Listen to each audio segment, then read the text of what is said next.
군산지부의 부지부장님이신 박재관 부지부장님을 모시고 오늘의 주제인 환단고기의 세미나 신교의 꽃 천재문화에 대해서 우리 공부해 보도록 하겠습니다.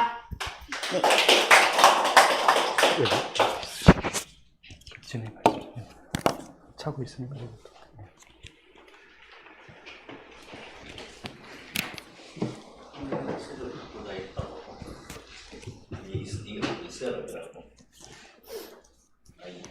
이 가방이 있어서 예, 반갑습니다. 예, 방금 소개받은 대한사랑 군산지부 부지부장을 맡고 있는 박재관입니다.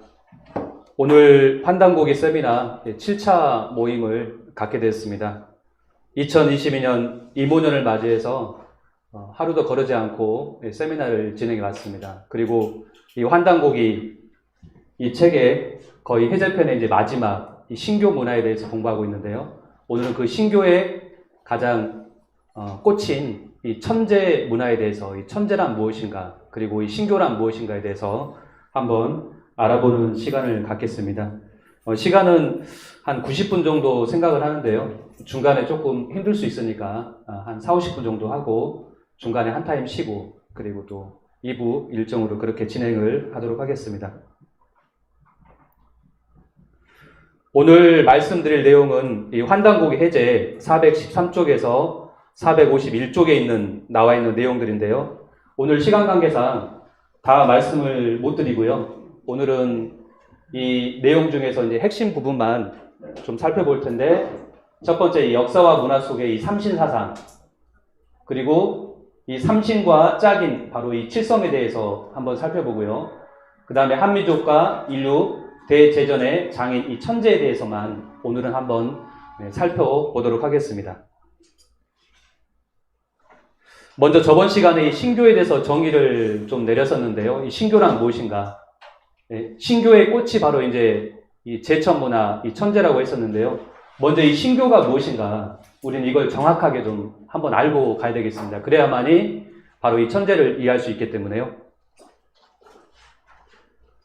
자, 지금의 인류 문명은 한마디로 우리가 지금 누리고 있는, 향유하고 있는 현대 문명은 한마디로 이 전자기 문명이다. 그리고 이 빛의 문명이다라고 말할 수 있겠습니다. 이 전자기 문명, 이 빛의 문명이다.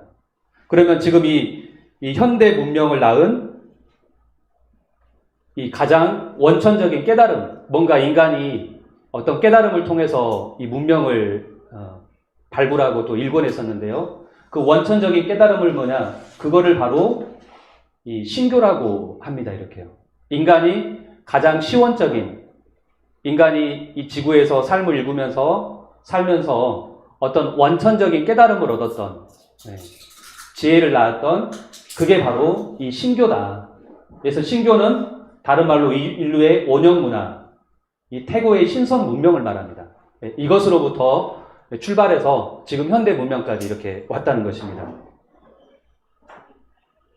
자, 그러면 우리가 신교를 좀 더 이해하기 위해서는 이 신교라는 것은 이 우주에 대해서 우리가 이해를 해야 되는데요. 우리가 살고 있는 이 우주는 아주 신성한 우주라는 것입니다. 영어로 이제 Divine Universe라고 합니다. 이 Divine이 신성한이란 말이죠. 아주 신성한 우주라는 겁니다. 자, 이 우주가 참 신비로운 모습을 몇 개 사진을 통해서 한번 보겠습니다. 참 이렇게 나사에서 찍은 우주의 이런 모습들인데요. 굉장히 신비스럽고 아름답습니다. 그러니까 우주는 정말로 이렇게 신비로 가득 차 있다는 거죠. 뭔가 알 수 없는 그런 신비로움이 있는데요. 이 사진도 한번 봐보십시오. 굉장히 색도 그렇고 영롱하고 아름답고 신비롭습니다. 이렇게요.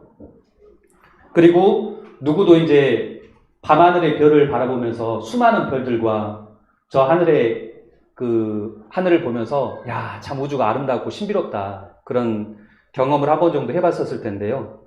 바로 이 신교라는 것은 뭐냐면 인간이 바로 이 지구라는 땅에서 이렇게 살아가고 바로 하늘이 바로 우리가 우주라고 이렇게 할 수가 있는데요.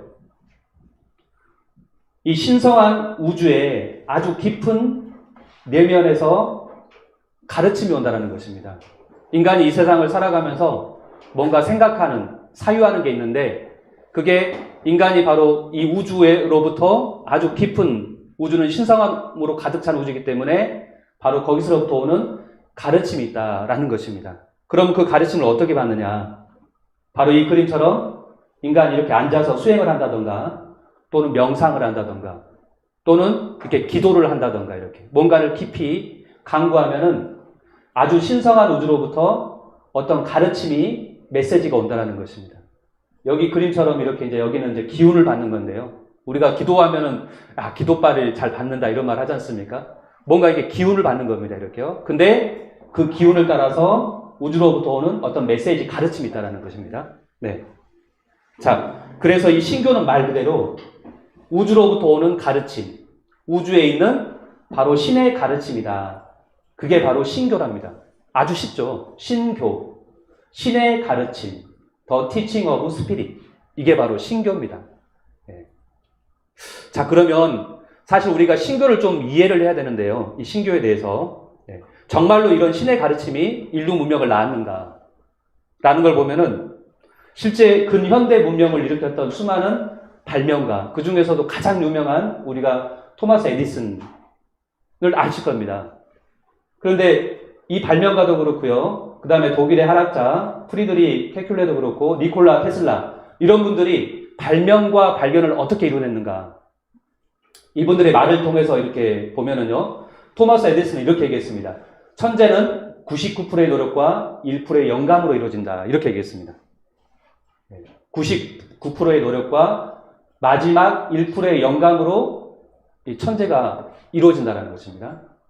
그 다음에 독일의 화학자 프리드리 케큘레는 이렇게 했었는데요. 꿈에서 자기 꼬리를 물고 도는 뱀 한 영을 보고 벤젠 꼬리를 발견했다는 겁니다.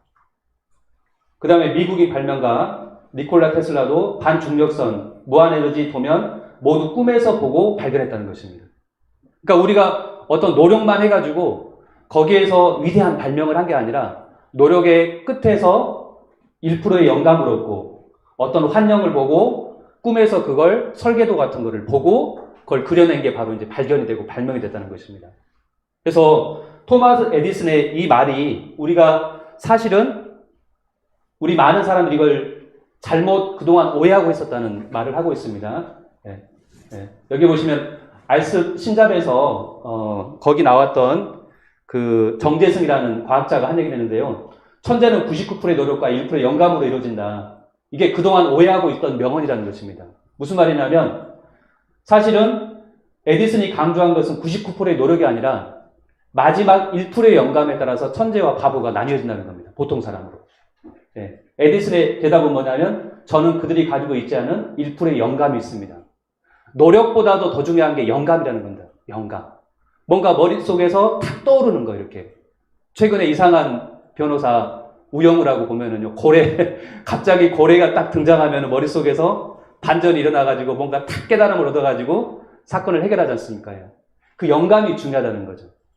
그런 것처럼 이 우주로부터 깊은 우주로부터 받는 내면의 깊은 깨달음이 있다는 겁니다. 이런 것으로부터 인류 문명이 이렇게 나왔다, 탄생을 했다라는 것입니다.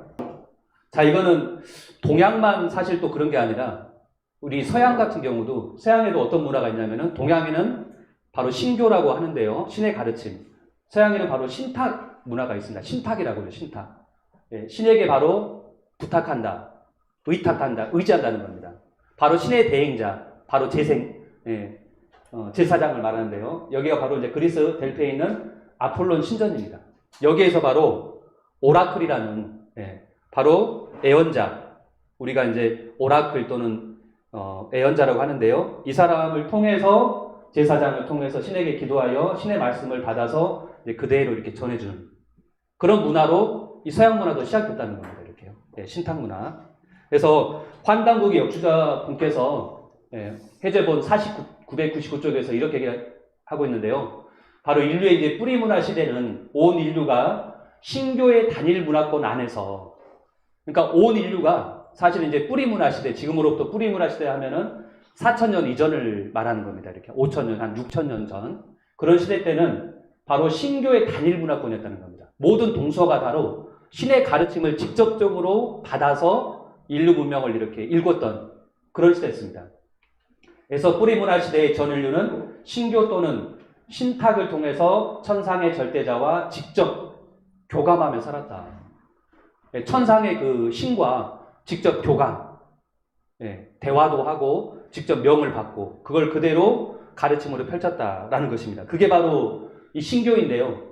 그래서 신교는 바로 신의 가르침이다. 이것을 이제 환단곡에서는 이렇게 정확하게 얘기하고 있습니다. 이 신교는 신의 가르침으로 세상을 다스린다. 신의 가르침을 모든 인간 생활에 이걸 중심으로 삼았다는 것입니다. 그래서 이제 규원사와 단군기에는 이신설교다라고 나와 있습니다. 이신설교. 그 다음에 환단곡이 삼성기 전 하에는 그리고 태백일사에는 이삼신설교다 이렇게 나와 있고요.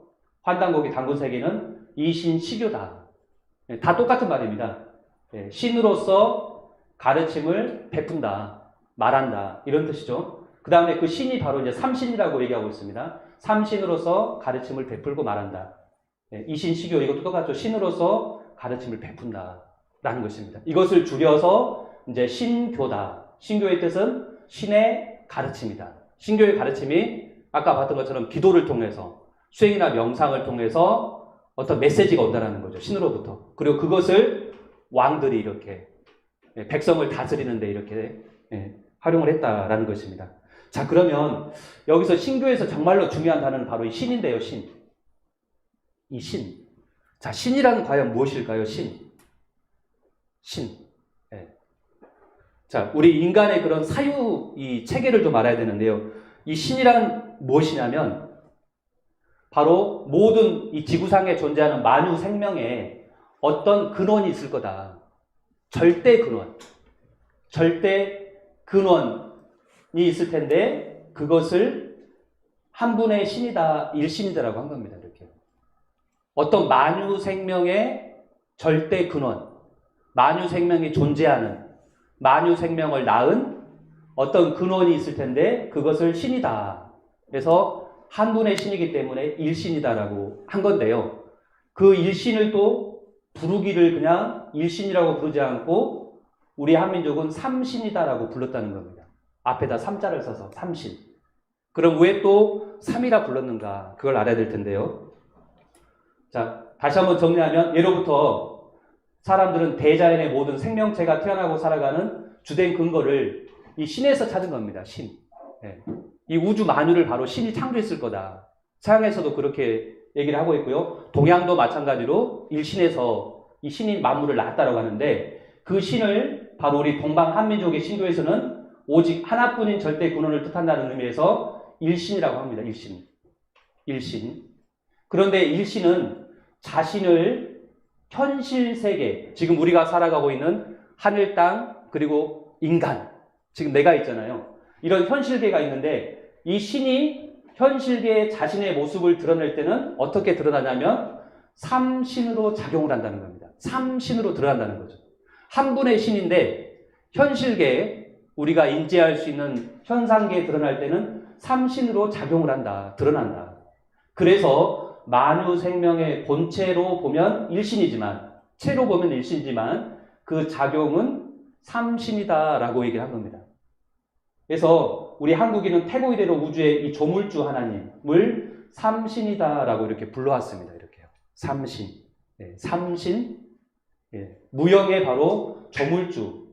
우리가 조자라는 것은 만들 조자잖아요. 그죠? 만물 물자. 이 모든 만물을 만든 창조하는 어떤 주인이 있다. 그지만 이제 무형의 조물주를 바로 삼신이다라고 얘기했던 겁니다. 다시 정리하면 신교에서 말한 우리 동방 한민족에서 바로 신은 어떤 존재인가? 신은 삼신인데 우주의 조물주 하나님, 바로 무형의 조물주, 이건 천지 자연신을 말합니다. 이걸 삼신이라고 했고요. 삼신이라고 한 이유는 무형의 조물주 하나님이 이 삼수 원리로 만물을 창조하며 변해나가기 때문에 삼수 원리로 만물을 낳고 기르고 완성시키기 때문에 바로 삼을 앞에다 이렇게 붙인 겁니다. 그래서 근원으로서는 일신이지만 현실에서 나타날 때는 삼신으로 나타나기 때문에 삼신이다. 삼을 강조를 한 겁니다. 이렇게요. 자, 다시 정리하면 그래서 한마디로 신은 삼신이다. 우리가 그냥 일신이다라고 하지 않고 신은 삼신이라고 부르는 게 맞다는 겁니다. 이 삼이 굉장히 중요하다는 거예요. 왜냐하면 이 그림처럼 한 분의 신인데 그 한 분의 신 속에 내재되어 있는 속성이 세 가지가 있다는 거예요. 이렇게요. 첫 번째, 조화. 만물을 낳는 신은 속성이 있다는 거예요. 본성이 있다는 겁니다. 그 다음에 낳는 것을 두 번째는 반드시 기른다는 거예요. 이렇게 교화. 그 다음에 세 번째, 기르고 나서 이것을 치와 다스린다는 겁니다. 이렇게. 그래서 이걸 조교치 삼신이다라고 합니다. 네. 이런 속성, 이런 본질을 갖고 있기 때문에 삼신이다라고 한 겁니다. 일신이지만. 네. 그래서 여기 나온 것처럼 세 가지의 신은 신성이 있다는 거예요. 조교치, 조와, 교와, 치와. 그래서 이 삼을 쓰는 거죠. 삼신이다라고 한 거고요. 네. 아까 조라는 것은 만물을 짓는, 창조하는. 교라는 것은 이게 가르칠 교자지 않습니까? 가르쳐서 깨닫게 하는, 무엇을? 진리를. 이 삼라만상에 내져 있는 이 우주의 진리를 깨닫게 하는, 예, 교화의 그런 역할도 하고, 그 다음에 모든 천지 만물을 다스리는 치화 역할도 한다. 이 삼신이, 이 신이. 그래서 조교치 삼신이다라는 것입니다. 자, 이것을 바로 태백일사 삼신오제 본 게 아주 이제 정확하게 정리가 내렸는데 왜 삼신이라고 부르냐? 예. 자, 이 부분 한번 보겠습니다. 대시에 상하 사방이 증, 미견, 암흑하고 고왕 금내에 지일광 명이려라. 예.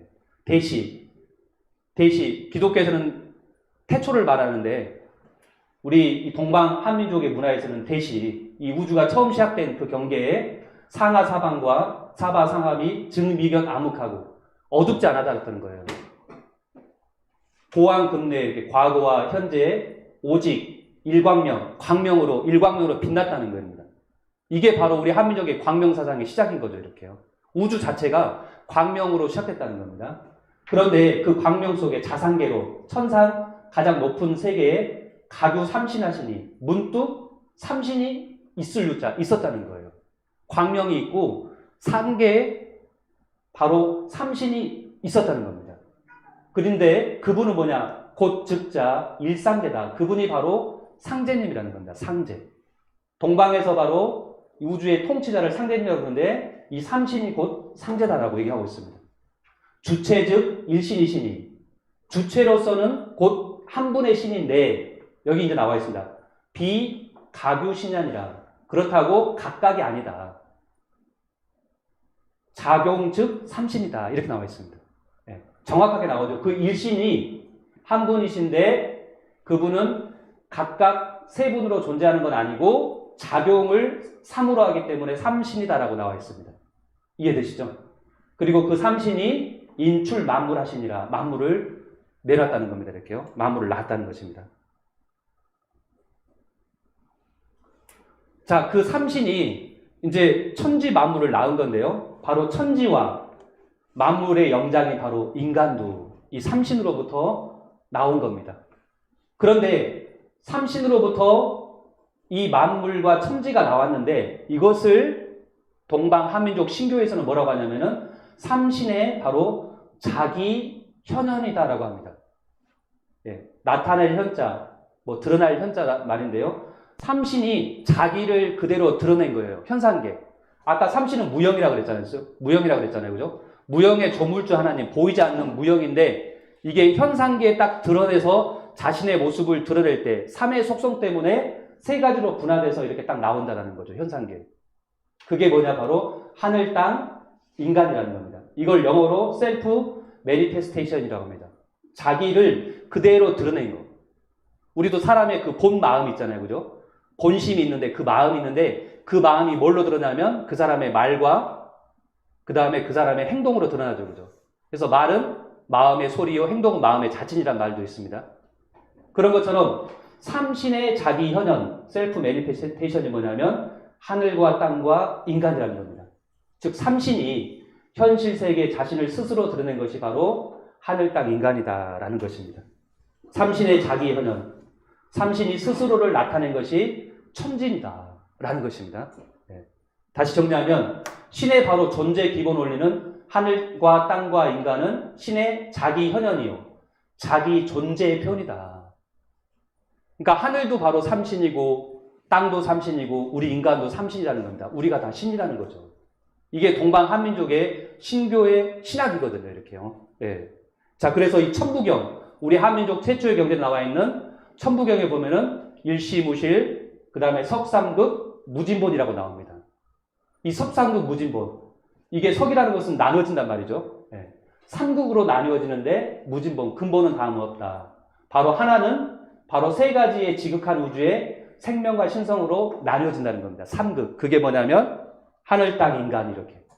그 하나에서 하늘도 나왔고 땅도 나왔고 인간도 나왔기 때문에 그 하나가 무진본으로 그대로 다 신성과 지혜와 깨달음이 그대로 다 100% 전해지기 때문에 천일, 하늘도 하나님이고 지일, 땅도 하나님이고 그 다음에 인일, 인간도 하나님이다. 세 가지 우주 생명의 근원은 일에서 왔다는 겁니다. 일신아까. 다시 말해서 삼신으로부터 왔다라는 것입니다. 자, 정리를 하면 일신과 이 삼신의 관계, 일신은 무엇이고 또 왜 삼신이라고 하는가를 정리해 보면은 일신은 모든 만물의 존재 근거로서 무형의 신을 바로 일신이다. 그리고 얼굴 없는 조물주이기 때문에 이걸 원신이다라고 합니다. 으뜸오자를 써서 으뜸에 되는 신이다 해서 원신. 어떤 절대 근원을 말합니다. 그런데 그 일신은 곧 즉자 삼신이다라는 겁니다. 삼신으로 이제 불리는 거죠. 그 이유는 뭐냐면 현실 현세에 드러날 때는 삼신으로 작용하기 때문에 삼신으로 작용을 삼으로 한다는 겁니다. 예를 들자면은 우리 사람 팔은 하나지 않습니까? 이렇게요. 근데 이게 실제 팔로서 역할을 하려면은 마디가 이렇게 셋으로 돼 있잖아요. 그죠? 상박, 중박, 그 다음에 손 이렇게. 그래서 이렇게 작용을 하는 거잖아요. 물건을 잡을 수가 있잖아요.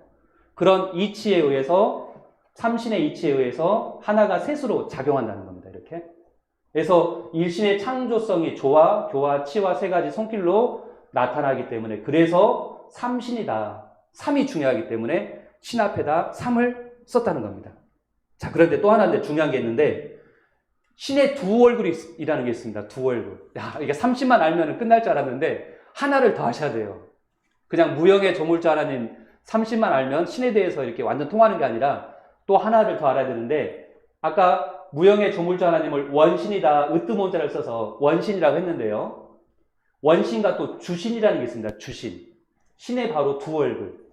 원신과 주신이 있습니다. 이것은 뭐가 같냐면 여러분 100원짜리 보시면 100원짜리가 어떻습니까? 이렇게 여기 이렇게 세종 대왕님인가요? 이렇게 앞면이 있으면 반대면, 뒷면이 있지 않습니까? 이렇게요. 네, 이렇게 있는 것처럼 앞과 뒤가 있다는 거예요. 이렇게 보이는 쪽이 있고 보이지 않는 쪽. 바로 무형의 조물주 하나님 원신이 있고 눈에 지금 현상계에서 이렇게 보이는 바로 인격신으로 존재하는 또 주신이 있다는 겁니다. 그래서 무형의 조물주 하나님을 삼신, 유형의 통치자, 바로 이 삼신과 하나 돼서 천지 만물을 실제 다스리는 상제님이 이렇게 있다, 통치자가. 이것은 뭐와 같냐면 이걸 이해를 못하신 분이 있어서 좀 설명을 좀 드릴게요. 뭐냐면 우리가 존재한다는 말 하잖아요. 그죠? 존재. 나는 존재한다. 고로 나는 살아있다. 그때 존재라는 말 자체가 이것도 있을 존자, 이것도 있을 제자입니다. 그러면 이 존자는 뭐냐면 왜 있다라는 말인데 왜 다른 한자를 썼느냐? 달라요. 뭐가 다르냐면 앞에 존자라는 것은 무형, 보이지 않는 것이 있을 때 있을 존이라고 하고요. 눈에 보이는 것은 있을 제자라고 합니다. 그러니까 뭐냐면 양면성인 거죠. 눈에 보이는 무형적인 정신과 유형적인 물질이 합일돼서 우리가 존재한다라고 하는 겁니다. 사람도 보죠. 지금 제가 이렇게 있잖아요. 그죠? 저랑 이렇게 사람이 있는데 저는 보이는 육체가 있잖아요. 그죠? 제 지금 육체를 보시는 거잖아요. 그죠? 그러면 보이는 것만 있느냐? 그게 아니라 저는 눈에 지금 보이지 않으시지만 나에게는 보이지 않는 저의 정신과 마음이라는 게 또 멘탈이라는 게 있잖아요. 그죠? 이렇게 신도 보이는 신이 있고 보이지 않는 신이 있다라는 겁니다. 그래서 이 보이는 유형의 바로 삼신과 하나 돼서 실제 우주 소사이어티, 유니버스 소사이어티를 통치하고 다스리는 통치자가 있다는 겁니다. 한 나라에 바로 대통령이 있는 것처럼 우주 사회를 다스리는 우주 정치를 하시는 바로 상제님이 계신다. 이것까지 알아야 됩니다. 이게 바로 신의 음양성, 원신과 주신, 삼신과 상제의 문제인데요. 아까 원신은 바로 무형의 하나님 삼신이라고 하고 우주 조화성신, 영어로 프라이모디얼 스피릿이라고 합니다. 프라이모디얼 가드, 이렇게 근원이 되는, 으뜸이 되는. 그리고 주신은 바로 유형의 하나님, 상제님인데요. 어떤 개체적인 신이로, 인격신으로 이렇게 딱 있다는 겁니다. 그리고 이분은 거버닝 가드. 거버닝이라는 말은 통치한다, 다스린다, 이렇게. 경영한다, 이렇게. 예. 그런 통치자로서의 가드 하나님이 이렇게 있다라는 겁니다. 이렇게. 예. 이게 바로 신의 음양성 두얼 그림입니다. 그래서 이 그림처럼 우주 만유를 낳은 우주 속에 가득 찬 삼신, 무형의 바로 조물주 하나님이 삼신 이렇게 우주 속에 이렇게 있고요. 실제 천상에 바로 이 삼신과 하나 되어서 천지 만물을 다스리시는 천상계에 바로 삼신일체 상대님이 계신다라는 것입니다. 자, 이것을 환단고의 역주자분께서 이렇게 또 쉽게 말씀해 주셨는데요. 음양은 본체로 말할 때 태극이고, 태극은 바탕이 무국이라는 겁니다. 무국은 그 자체 신성이 삼신이다. 그리고 이 삼신은 우주의 자연 성령이시고 이와 한 몸이 돼서 우주를 다스리시는 우주의 궁극의 바로 주인이 계신다. 그분이 바로 삼신일체 상대님이다라는 것입니다. 이해되신가요? 네. 삼신이 이렇게 있고요. 우주 속에. 그것과 한 몸이 돼서 실제 우주를 다스리시는 바로 주인이 있다는 겁니다. 우리가 지상에도 어떤 산이 있으면 산에 주인이 있지 않습니까? 바다에도 집에도 이렇게 다 주인이 있어요. 마찬가지로 우주에도 주인이 있다는 거예요. 이렇게. 바로 그분이 바로 삼신일체 상대님이다라는 것입니다. 네. 그래서 삼신일체 상대님, 이분은 바로 삼신과 완전히 일체가 돼서 삼신의 조합권을 가지고 직접 주관해서 천지 만물을 낳고 다스리는 인격적인 주재자를 말한다. 우주사회, 우주 소사이어티의 통치자, 바로 유형의 하나님으로 이분이 바로 주신이다. 근데 삼신 즉 일상제, 삼신이 곧 그런데 일상제라는 겁니다. 네, 삼신의 작용과 창조 목적은 바로 한 분 상제님의 통치권의 손길에 통해서 이것이 실현되고 완성이 된다는 것입니다. 자, 그래서 이 환단고기가 밝혀주는 이 삼신과 삼신 상대님, 이걸 정확히 알아야 되는데요. 바로 우주의 원, 근원이 되는 조물주 하나님을 바로 우리 한민족은 삼신이다라고 했고요. 이 삼신의 바로 신권을 직접 쓰면서 우주를 다스리시는, 통치하는 분을 삼신과 한 몸으로 존재하기 때문에 삼신을 앞에다 써서 삼신, 그리고 상제, 천상의 바로 하나님으로 있기 때문에 상제님이다라고 이렇게 불렀던 겁니다. 그래서 삼신은 바로 원신이고요. 이 삼신은 일체다. 중요한 건. 아까 삼신은 셋이 아니라 작용을 셋으로 할 뿐이지 일체다. 한 몸이다. 그리고 삼신과 일체로 실제 계신 분이 천상에 바로 상제님이 계신다. 이분이 바로 주신이고 이분이 우주 만물을 다스린다라는 것입니다. 자, 이것을 바로 환단곡의 바로 단군세기 서문에 이 하나님 신에 대한 최초의 완전한 정의가 여기 나와 있습니다. 단군세기 서문에 보면은요, 삼신일체 상제님이라고 해요. 고로 송명정지 무기는 삼신일체지 상제야시니 여 우주 만물로 혼연 동체하시며 여 심기신으로 무적이 장존하시고, 여기 나옵니다. 이렇게 삼신일체지 상제다. 이렇게 삼신과 한 몸, 한 몸으로 존재하시는 바로 상제님이다. 상제님의 정체가 나오는 거죠. 삼신일체라는 거죠. 이분이 바로 우주를 낳고 기르고 다스리시는 이 삼신과 완전히 한 몸으로 존재하시는 천상에 계시는 바로 하나님이다라는 겁니다. 그래서 삼신일체 상제님이란 말은 바로 삼신이 바로 얼굴 없는 무형의 조물주 삼신이고요. 이 삼신과 일체로 존재하시는 바로 상제님, 유형의 인격적인 조물주가 이 상제님이다라는 것입니다. 그래서 우리가 우주의 통치자, 주재자는 본래 사실 호칭이 바로 삼신일체 상제님입니다. 이 우리가 우주의 절대자, 통치자에 대한 여러 호칭이 있죠. 옥황대제, 호천상제, 천재, 천신, 천왕, 천주, 하늘님, 하나님, 하느님, 여러 호칭이 있는데 본래의 호칭은 바로 삼신일체 상제님이다. 이 환단국이 이 책에서 이렇게 밝혀주고 있습니다. 자, 그리고 또 중요한 건 뭐냐면 환단국에서 일신즉 삼신이요, 삼신즉 일상제니라, 이런 구절이 나옵니다. 일신이 곧 삼신이고 삼신이 곧 상제님이다. 일상제다. 곧이란 말은요, 다르지 않다. 완전히 똑같다는 말은 아닌데 그렇다고 다른 것도 아니다. 그래서 일신이고 삼신이고 삼신이고 상제다. 이런 말이 나옵니다. 그래서 이 일신에서부터 출발해가지고 실제 우주를 통치하는 실제 천신, 하늘에 바로 그 신이 계신다. 그분이 바로 우리가 상제님인데 앞에다 삼신을 써서 삼신상제님. 또는 삼신 이렇게 부를 수 있다는 것입니다. 이렇게요. 그래서 상제님은 천상의 하나님이다 뜻입니다. 이렇게 윗상자 하나님 제자 천상의 하나님 더 헤븐 가드 헤븐리 가드라는 뜻이거든요. 그래서 또 삼신을 앞에다 붙여서 삼신 상제님이다 이렇게 우리 민족은 불러왔습니다. 천상의 하나님 이렇게 천상에 실제 이게 지구가 있고 우리가 하늘 별이 있지 않습니까? 우리가 죽으면 다 이렇게 별로 돌아가잖아요. 그죠? 천상에 있는 별로. 예. 거기 어딘가에 이렇게 하나님이 계시는데 바로 하늘에 계시기 때문에 더 헤븐 가드, 헤븐리 가드에서 천상의 하나님이다 해서 윗상자 원래 이 제자는 하나님 제자로서 상제님이다 이렇게 불러왔다는 겁니다. 이렇게. 예. 그래서 이 상제님을 아주 오래전부터 환단곡에서 말하는 1만 년의 우리 한민족의 역사 속에서 이 상제님을 사실은 우리 민족은 모셔왔다. 뭐 믿어왔다가 아니라 이분을 당연히 그렇게 알고 모셔왔다는 거예요. 대조신이라는 표현이 나오는데요. 모든 조상의 원근원이 되시는 가장 높은 조상님으로 이렇게 모셔왔다. 그게 바로 뭐냐면 바로 오늘 신교에 꽂힌 바로 제천문화입니다.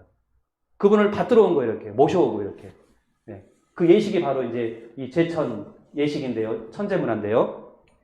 그래서 한마디로 인류 창세 역사는 어디서부터 출발했는가? 이 제천 문화로부터 시작했다. 아까 신교로부터 인류 문명이 나왔고 인류 문화도 제천 문화로부터 사실은 시작됐다라는 것입니다. 그래서 태백일사 환국 본기에 이렇게 나옵니다. 우리가 이제 인류 최초의 나라인 환국에서 그 환인 천재께서 이렇게 구절에 나옵니다. 석유 환인 주 제 천신 이렇게 나옵니다. 옛날에 환인이 계셨으니 천신께 지내는 제사를 주관하셨다.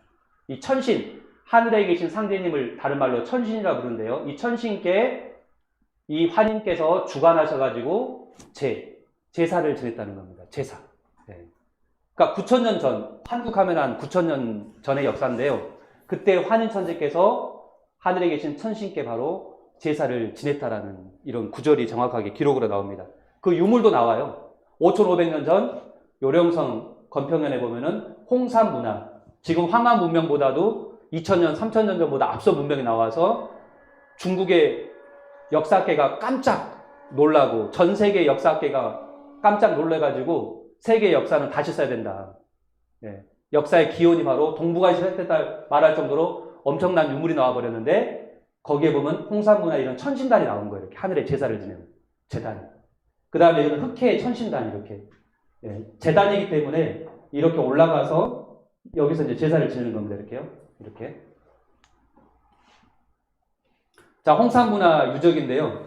이게 바로 이제 홍산문화 유적 중에 하나입니다. 이렇게요. 이런 큰 원형 제단과 방형, 네모난 적석청이 나온 거예요. 이렇게 무덤터가 나온 겁니다. 근데 이게 우리가 지금 사진으로 보면 별로 안 큰데요. 이게 지금 축구장만한 크기예요. 한 150m 정도 길이가 이렇게. 한 100여 미터 정도. 어마어마하게 큰 겁니다. 그러니까 이때 이런 정도의 무덤과 제단을 만들었다는 것은 6,000년 전에 그때는 국가 단위의 어떤 성립 조직이었다는 거예요. 있었다는 거예요. 이렇게요. 어떻게 이걸 뭐 시족 단위에서 이렇게 할 수가 있겠습니까? 이렇게 못하는 거죠. 이렇게요. 통치자가 있었다는 거죠. 자, 그런데 특이한 게 뭐냐면 이렇게 하늘의 제사를 지내는 제단은 원형이었다는 겁니다. 원형으로 만들었고요. 그 다음에 땅의 무덤을 이렇게 네모나게 만들었다. 이게 바로 천원지방 사상에서 나온 겁니다. 우리 한민족은 바로 하늘은 둥그렇다라고 그렇게 이해를 했고요. 땅은 이 방자라는 것은 네모날 방자가 아니라 방정할 방자, 반듯반듯하다라는 의미입니다. 이렇게요. 그렇지만 이렇게 사각형이 바로 이제 반듯반듯한 그 정신을 갖고 있기 때문에 천원지방이다라고 이렇게 한 겁니다. 이렇게요. 그래서 이렇게 원형 천단과 사각형 무덤으로 이렇게 나왔습니다.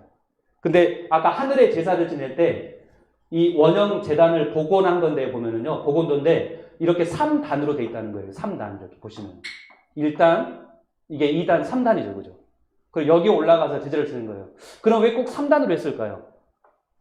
지금 들어서 다 비밀이 풀리죠, 그죠? 왜 3단일까요? 바로 하늘에 계신 상제님께 제사 지냈는데 그분이 아까 삼신 상제님이기 때문에 삼수 원리로 천지 만물을 낳고 다스리기 때문에 3단으로 쌓은 겁니다. 이렇게 3단.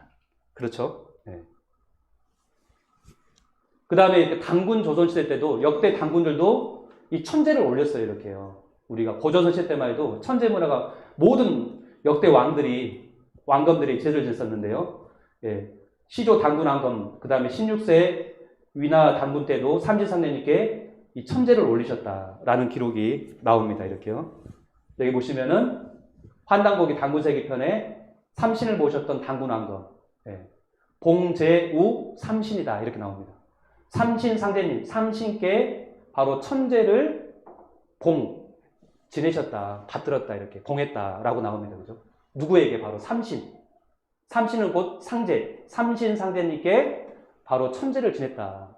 단군 조선시대 때 단군께서. 그러면 왜 꼭 이렇게 천재를 지냈을까요? 제사라는 것을 지냈을까요? 그 이유가 뭘까요? 나에게 뭔가 도움이 되기 때문에. 왕들도 했겠지 않습니까? 그 이유가 뭐냐면 우리가 이게 보일 시자라는 글자 있잖아요. 이게 보인다. 이 시자라는 게요. 어디서 왔냐면 이 시자는 신에게 제사 지낼 때 사용하는 제단을 그리는 것입니다. 이 제단, 아까 제단이 있어야 되잖아요. 그 다음에 우리가 제사 낼 때 어떤 상을 위에다가 음식을 차리잖아요. 네. 그 글자에서 온 게 바로 시라는 겁니다. 보인다라는 말입니다. 네. 제사 문화에서 온 거예요. 그 제단에서요. 그러니까 신에게 제사를 지내면 기중이 나타난다는 의미에서 보이다의 뜻을 갖게 됐다. 시라는 것입니다. 그러니까 뭐냐면 우리가 제사를 지내면 뭐 천재든 집에서 이렇게 조상님께 제사를 지내면은 나의 앞일이 보인다는 거예요. 기둥이요. 나의 길이 이렇게 보인다는 거예요. 이렇게. 네. 또는 꿈에서 이렇게 보이기도 하고 아까 몽시처럼 보인다는 거예요. 이렇게 자기의 운명이 보이기도 하고. 네. 그 다음에 우리가 이 복이라는 글자 있지 않습니까? 복. 우리가 복녹이라고 하는데 이 녹자인데요. 이거는요. 복녹자인데 녹자라는 것은 행복이나 이게 봉급을 뜻한다는 거. 월급 있잖아요. 우리가 받는 매달마다 월급. 얼마나 기분 좋습니까? 행복하다. 이 녹자인데. 근데 이 녹의 본래 의미는 원래는 복을 내리다라는 의미라는 겁니다. 복을 이렇게 내린다. 이렇게. 타 내린다. 그러니까 뭐냐면 제사를 지냄으로써 신이 나에게 복을 내려준다는 거예요. 이렇게. 제사를 지내면 복이 온다는 겁니다. 이렇게. 신기하게도 이렇게. 신기하게 우리가 그 공장에 전에 우리 여기 사무 부장님이 그 말씀 하셨잖아요. 그 공장에서 기계가 안 돌아가가지고 아무런 대안이 없을 때 고사치성을 딱 드리니까 기계가 돌아간다는 거 이렇게 해요. 그런 신기한 게 보면은 치성문화거든요. 이렇게. 사고가 많이 일어나는데도 또 이렇게 제사를 고사치성을 지내면은 또 사고가 안 일어나고 이렇게 보면. 네. 우리 차 사면 그렇지 않습니까? 차 고사치성 드리지 않습니까? 우리 한국에만 있는 아주 독특한 문화잖아요. 그죠? 네. 그래서 이렇게 제사를 지내면 신이 나에게 복을 준다는 거예요. 나에게 행복이 오고 기쁨이 오고 또 녹이 오고 이렇게 돈이 오고 이상하게. 네. 그러니까 역대 왕들도 바로 한 나라를 다스리는 통치자로서 나라의 국가의 안녕과 번영을 위해서 제사를 이렇게 천재를 하늘에 바로 상제님께 지냈다는 겁니다. 이렇게요. 네. 여기 이제 3700년 전 14세 단군의 기우제 서고문이라고요. 단군세기편에 나와요. 이 내용을 보면은 그 단군 왕건께서 어떤 마음으로 제사를 지냈는가 이 내용 서고문을 보면은 우리가 알 수가 있습니다. 그날 이제 비가 많이 내리지 않아가지고 백성들이 신음하고 고통 속에 있어가지고 이제 기우제를 지낸 거예요. 이렇게 하늘에 이렇게 상제님께. 하늘이 비록 광대하여도 백성이 없으면 베풀 것이 없고 비가 비록 만물을 기름지게 하여도 곡식이 없으면 어찌 기하리요. 백성이 하늘처럼 여기는 것은 곡식이요 하늘이 마음으로 삼는 바는 사람이로다. 하늘과 사람이 한 몸일진데 하늘이 어찌 백성을 버리시나이까. 어서 비를 내려 곡식을 잘 자라도록 하여 저희 백성을 제때에 구제하여 주옵소서. 이렇게 소고문을 올리고 기우제를 드린 거예요. 상제님께. 그랬더니 보세요. 기도를 마치자마자 아주 큰 비가 수천리에 내렸다는 거예요. 이렇게요. 이런 이 천재의 어떤 그 은혜가 정말로 있다라는 거죠. 이렇게요. 예. 어제도 근데 어떤 분 만나가지고 대화하는데 그분이 그러더라고요. 그분은 어떤 분을 항상 뜻을 기리기 위해서 그분의 이제 산소에 가서 이렇게 주가포를 차리고 이렇게 가서 이렇게 치성을 좀 제사를 드려드리는데 막 떼약빛이 막 너무너무 더워가지고 힘든 막 그 여름날에도 가서 이렇게 제사를 딱 지내면 딱 이제 주가포를 차려놓고 딱 들어가면 아주 선선한 바람이 싹 불어온다는 거예요. 이렇게요. 그 다음에 그 산에 있는 마치 그 산새들이 다 모여가지고 막 지저긴다는 거예요. 이렇게. 근처에 와가지고. 참 신비롭다는 거예요. 이렇게. 딱 바람이 그때 딱 불어오고 이렇게. 그러니까 이 세계는 우리가 알지 못하는 그런 신의 오묘한 그 조화 섭리가 있다는 거예요, 이렇게요. 이 자리에 우리 김갑식 우리 자문위원님도 함께 오셨는데 금강문화예술원에서도 이런 대천제를 지내시지 않습니까? 근데 그런 거 지내시면은 뭔가 알 수 없는 신비로운 그런 체험 같은 거 혹시 해보시지 않으신가? 있으시지 않나요? 그 생각해요. 그렇죠, 그죠? 예, 예. 흥미롭다고 생각해요. 그죠, 뭔가 있죠, 그죠, 이렇게요. 더 열심히 합니다. 네, 그러니까 매달 군산과 이 서천에 아주 자랑스러운 이 천재 문화를 복원하셔가지고 그렇게 하고 계시고, 저도 올 봄에 한번 참석을 했었습니다, 그때 이렇게요. 그래서 이렇게 천재 문화는 정말 우리 인간에게 직접적으로 이렇게 도움이 되고 복을 주고 또 이렇게 녹이 붙고 그런 행사입니다, 이렇게요. 네. 그래서 또 이제 삼신을 모셨던 부르단군 이대 단군께서도 나옵니다, 이렇게요. 네. 매당 춘추에 매년 봄 가을에 이렇게 순행을 해서 국중하사 제천 열애하시며 매년 봄 가을에 나란을 순행하여 살피고 예를 갖추어 하늘에 제사를 지내셨다. 나란을 순행하고 중요한 거 제천 하늘에 제사를 지냈다라는 것입니다. 이대 단군 때도요.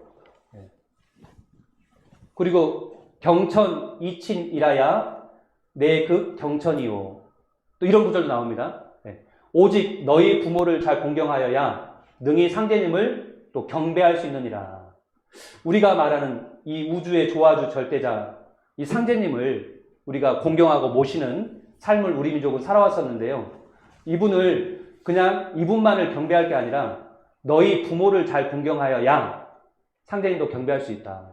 너를 낳아주시는 너의 부모를 잘 경배해야만이 네가 진정으로 상제님도 공경하고 그분께 이렇게 배할할 수 있다라는 말씀이 또 이렇게 있습니다.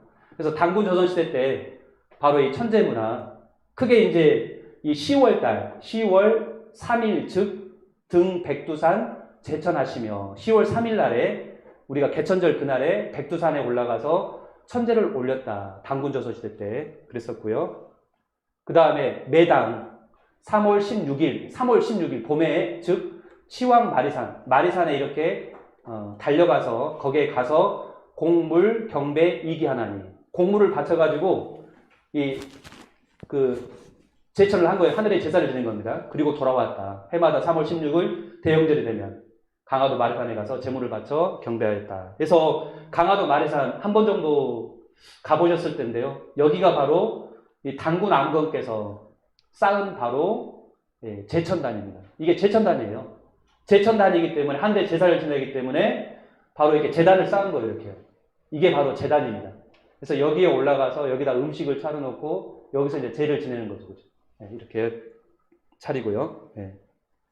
그 다음에 그 이후에 역사시대 때 고구려 때 동맹, 그 다음에 구여의 영고, 동해의 무천 이런 것도 사실은 다 제천 의식이었다. 이게 제천 행사였었습니다. 그래서 해마다 10월이면 삼신상제님께 천재를 올리고 함께 올려 춤추고 노래하고 하나가 되는 한판 대종제를 벌였다. 이렇게 딱 천재를 지내고 나서는 함께 이제 어울려서 막 춤도 추고 노래도 부르고 음주 가무를 한 거예요. 이렇게요. 그 문화가 여기서부터 나왔다는 것입니다. 여기 보신 것처럼. 그래서 천재 문화가 모든 페스티벌 축제의 원형이다라는 것입니다. 이렇게요. 춤추고 막 이렇게 어울려서 노는 하나가 되는 신명이 나니까 신과 하나가 되는 행사를 했으니까 이렇게 되는 거죠. 이렇게 대동제가 되는 거죠. 이렇게요.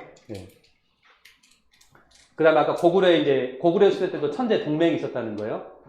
제영 삼신우 평양하시며 평양에서 삼신께 그 삼신을 맞이하는 천재를 이렇게 봉행을 했다는 겁니다. 등 참성단 친제 삼신 광개토대왕은 참성단에 올라서 친히 삼신선생님께 천재를 올리셨다라는 겁니다. 부여에 바로 또 천재 영고제가 있는데요. 영고제라는 것은 바로 삼신 하나님을 맞이하는 천재 축제 대동굿을 말합니다. 대진국 시대 때 발해 때도 있었었는데요. 제3신일제 상제우 서압록강 하지상 하시며 압록강 그 아래에서 바로 삼신 상제님께 제를 지냈다는 겁니다. 이렇게요. 동해 무천, 백제 천지 제사도 다 바로 이렇게 제천 행사입니다. 그 다음에 신라 고려 때 천재 바로 팔관에도 바로 이곳 하늘에 제사를 지내는 제사 행사였었습니다. 이렇게 보시면은 이렇게요. 고려 때 원구제가 있었어요. 이렇게요. 예, 이렇게 원구단처럼 이렇게 단을 쌓고 제사를 지내는 거죠. 하늘의 상제님께 이런 문화가 있었고, 그런데 왜 이렇게 제천 행사가 맥이 끊겨버리느냐? 그게 이제 고려 말부터 몽골군의 이제 침입에 의해 가지고 우리나라가 이제 제국이 돼버렸지 않습니까? 이렇게 그러면서 그런 제후의 어떤 의례에 따라서 제천 행사가 이제 폐지가 된 거예요. 이렇게 하늘의 제사를 지내는. 그 다음에 조선 시대 때 와서는 또 이제 중국을 이렇게 사대주의로 모시면서 천자가 아닌 제국으로서는 행하는 것이 합당하지 않다고 해가지고 이제 단 기우제 정도만 이렇게 지내고 그러면서 이렇게 설치와 폐지가 이렇게 거듭하게 됐었습니다. 그러니까 그 맥이 한 500년 이렇게 내려오면서 이렇게 잊혀진 거죠. 이렇게요. 제천 행사 이런 문화가 천재 문화가. 그렇지만 이게 다시 조선 말 때 마지막 황제인 고종황제께서 대한제국이라는 이 나라를 다시 세우면서 천재 문화를 다시 부활시켰습니다. 바로 그것이 바로 지금의 조선호텔 자리 뒤에 있는 고종황제께서 원구단을 여기다 이렇게 짓고 여기서 바로 상제님께 천재를 올리고 황제로 이렇게 등극을 하셨다. 여기가 바로 이제 원구단 바로 이제 100년 전의 그 모습인데요. 여기가 원구단이고 여기 뒤에 이제 팔각정 여기가 이제 황궁인데요. 황궁우. 바로 여기에 바로 이제 상제님의 위패를 여기다 모시고 이제 여기 재단에서 이제 제사를 이제 지냈는데요. 여기 보시면은 황궁우. 이게 황궁우인데요. 황궁우는 신의를 모시게 만든 팔각의 건축물 말합니다. 이렇게. 네. 그럼 여기다 이렇게 모신 신이 과연 누구냐 그러면 정말로 상제님인가? 안에 딱 들어가서 보면 이렇게 황천상제라고 돼 있습니다. 상제님, 그죠? 상제님의 다른 표현 황천이란 말을 여기는 썼어요. 이렇게 황천상제님이다. 거룩한 하늘의 바로 가장 높으신 하나님이다라고 해서 황천상제가 곧 호천상제, 삼신상제님을 말합니다. 이렇게 이분을 모신 거죠. 이렇게요. 그래서 지금 복원도인데 이렇게 이제 원구단, 그 다음에 이렇게 팔각정. 지금은 이거는 없어지고 이것만 조금 남아있죠. 이렇게요. 고종황제께서 1897년 원구단을 지어서 천재를 봉행하고 여기서 이제 대한제국을 이렇게 선포했다. 대한의 바로 제국, 상제님의 나라라는 겁니다. 이렇게. 그러니까 우리나라의 지금 대한민국, 코리아의 전신이 뭐냐면 대한제국에서 왔습니다. 지금은 민국이잖아요. 그죠? 백성의 나라인데 그 전에는 상제님의 나라. 우리나라가 바로 이 상제님, 하늘을 통치하시는 상제님의 나라라는 겁니다. 그 다음에 전 세계에도 이 천재 문화가 다 이렇게 이제 퍼져나갔는데요. 북경 천당공원 내 원구단입니다. 이렇게. 아까 홍산문화에 있었던 그것과 아주 흡사한 그런 모습을 갖고 있죠. 그죠? 여기 팔각정이 있고요. 이렇게요.